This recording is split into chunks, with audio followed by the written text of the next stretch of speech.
So the signs of manipulation I want people to watch out for is, like I said, they're gonna sound reasonable, but the closer look is it's only to protect themselves, and it's like they should really be saying to these people that he's your family, and you shouldn't stand down to helping your family over placing the optics of a person's safety at risk. And so if you it's in other words where they're like, if you support him, you're just enabling him.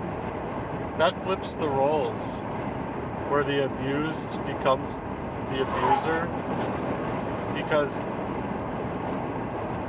they're trying to flip the narrative to where you can't get help or accept help or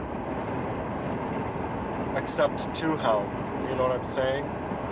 So things like he needs to learn responsibility and excessive use of sabotage in order to create that toughness. It was all a supposed tough love while ignoring the reality of what was being done. Because there was something being done. So when these points are taken, or when these talking points are taken verbatim and repeated enough, friends and family begin to even doubt themselves as far as their own narrative of what's happening to you, or how they could even be there to protect you and help you.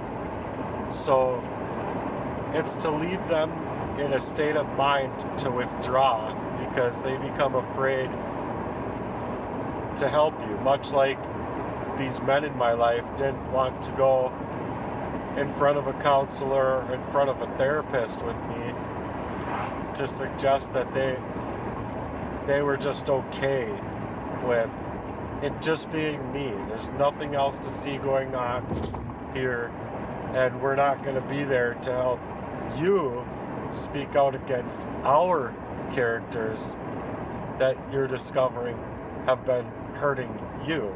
You see what I'm saying? And so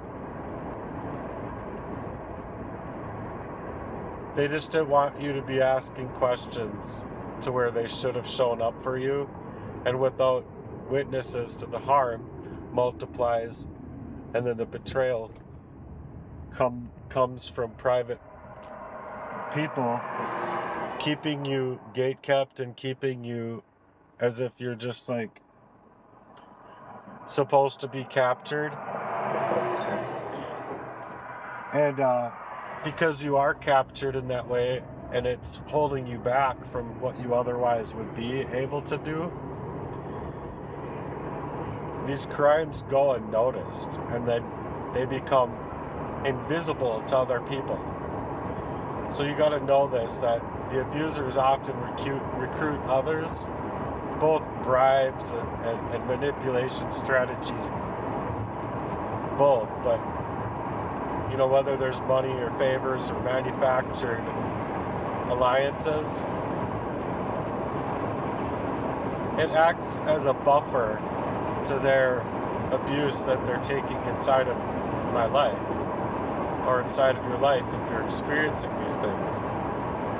But then, you know, these paid provocateurs in relationships and these manufactured relationships by proxy to continue to keep you within proximity of their warfare, it's all a convenience factor on their end. It's not accidental, you see. It's calculated. And because I've now figured it out, they're like scaffolding the structure around what the truth is that I've found, so that other people don't have time to even hear me out, or they don't have time to see what I'm actually saying to be true or not for themselves. You see what I mean? And if they manufacture their time in such a way that is to draw them up from ever having that time, when it's to basically leave you completely isolated and unable to get out of the bottom line of what's being done to you. And so if they're able to completely leave you out in that fashion, it normalizes that behavior to other people, suggesting to other people that it's just okay to treat him this way, when it's not. It's not okay, and it never has been okay, and it never will be okay. Abuse is abuse, and no one should be allowing themselves to be abused on those levels, or allowing that abuse to happen to anybody else. And especially when it comes from family, trying to take these extremes to be all one-sided, where one person of the family is facing deliberate obstruction of being able to not only see the crimes, but to know what to do with it, and then these people just don't care. So the people that I love who are reading or listening, please don't mistake your own inner voice for what's going on, because your conscience levels should be involved as far as where these people have gone to inside of my life and inside of your own lives to gatekeep you in order to validate their emotional structure over my life, as though it's just something that is okay to do and perform. So if they're refusing to listen and allowing you to just be complicit in it, can you listen without taking the controlling efforts of these people? Because you can offer help not only with the support and the choices that you make here moving forward, but your presence as a truth detector, basically, to these crimes that can be taken inside of my life. So thanks again for being here. Love you guys. Bye.